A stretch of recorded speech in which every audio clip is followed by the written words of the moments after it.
Benghazi. What's this Benghazi thing? It's only the biggest scandal that ever hit the United States of America. So James, take it away. What's your perspective on what the tragedy in Benghazi? Well, it's a mystery wrapped inside an enigma. I mean, we know that the government was running a big operation in this regional Libyan city, which interestingly was one of the headquarters of Al-Qaeda and was one of the places that Gaddafi was very interested in attacking and getting control of before we put him down. And so we know that there was an attack at the embassy. We know that people retreated to a safe house, that we know that somehow the people attacking them knew where the safe house was and overran it and killed the ambassador and a bunch of other people. And we know that the White House was watching all this happen over a period of 7 hours or more in real time. They were watching it with a drone, right? That had a camera on it? Yeah, they watched the whole thing happen. The people on site were requesting help, and we don't know why they didn't get it. And now the guy in charge of the CIA, which seems to have had its fingers all over that operation, has suddenly been forced to resign under somewhat bizarre circumstances. Doesn't it seem like smack of like they had this over him all along? Because there's now coming out that they knew since September that he had an affair with that woman, and yeah, they're holding it over him a long time ago.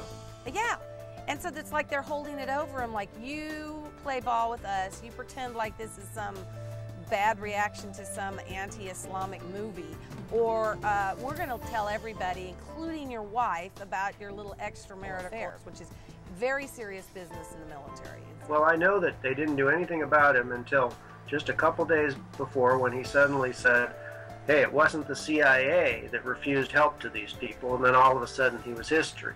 And I think that means that the fingers go all the way up. The White House refused to help them and left them all to die. Apparently those two SEALs, those two brave SEAls that got killed, they heard the ambassador screaming for help. They violated their orders. The military is very serious business as well, of course, and went in there to save him. And they were, and then I heard they were lighting him up. I guess they get sights on there and they can light up the target so that the planes can come over and know where to drop the bomb or something. Information was ambiguous, but they may have had two different kinds of lasers. One puts a red dot on people you're shooting at, which often discourages them and makes them run away.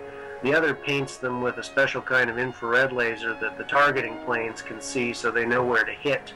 And the information we have is a little ambiguous as to which kind of lasers they were using, but they were up there on the roof of the compound fighting off the snipers until they got finally taken out by very precision mortar fire that was of a type that, you know, your ordinary militants wouldn't be able to accomplish. Looks like Obama just sat there and watched his ambassador and these people get killed. And the real question is, why? What was so important that it was that we had to sort of conceal what was going on there? One of the theories that out there is that there's a giant warehouse of arms that was on its way to arm Al-Qaeda in Syria, and it got taken over. Who knows? We don't really know. I mean, that's the sad part about modern government. It has become completely opaque. It's like we're in Soviet Union in the 40s or the 50s, engaged in Kremlinology here.